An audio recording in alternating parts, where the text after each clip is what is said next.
Okay, look, we got to talk about the Siren Isle. The Siren Isle. It's like an island in World of Warcraft patch, 11.07 for War Within.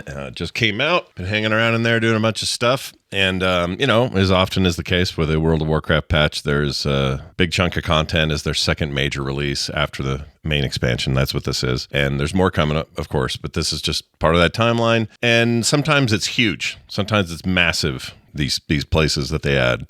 If I remember right, what they added in Legion was just humongous. Even in Dragonflight, the underground business was pretty big, just in terms of size, right, and scope. And this is a little bit pulled back from that. It's a kind of small little place to hang out and do stuff. At first, you're kind of bugged because you don't have full flying the way you're used to in there, and for a game that now revels in its new flight model, that felt a little jarring. I was like, oh crap, I'm on the ground in here. Okay, fine, whatever. But as it turns out, it's not nearly as expansive as you think it is. Everything's about 500 feet away. So not that big a deal to get around and do stuff. Also, it's just good, there's certain paths you just can't take. So you can't it's not a flat, world. You got to figure out, well, wait, that bridge takes me over there and I have to go into that cave to get in. You need to know the routes, and that takes a minute to get used to. The sort of community events where they, blow up a tunnel and you got to take on some bosses and get some loot and all that stuff's working out good.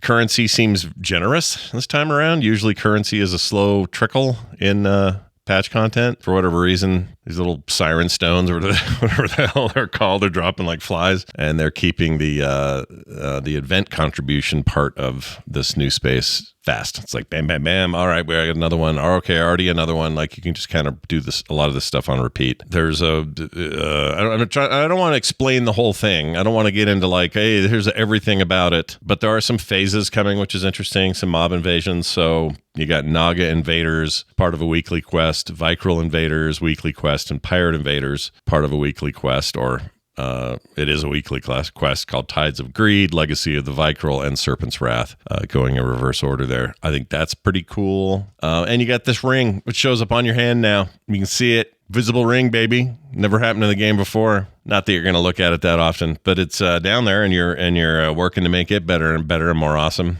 That's the whole idea. So I'm feeling some pressure from ye old raid team to maximize as much of my stats as I can before Friday. Probably not going to happen. Not in the way they were hoping. 3 days isn't what it used to be, folks. Anyway, I hope you're having a good time in there. A lot of goblins doing some shady shit. And, earthen, walking around talking like Data.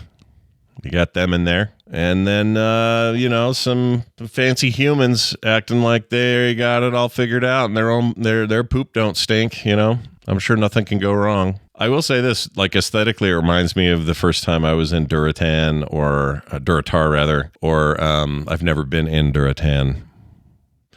Or maybe the first time in Thousand Needles or something. There's a vibe there that really, really jives with me. I like deserts. I like rock formations. I like that kind of stuff. Surrounding with water is pretty cool. Anyway, I hope you're having a good time in there and that you made your way through this video. Okay? All right, go out there and earn some of that currency and kick a goblin in the A for me.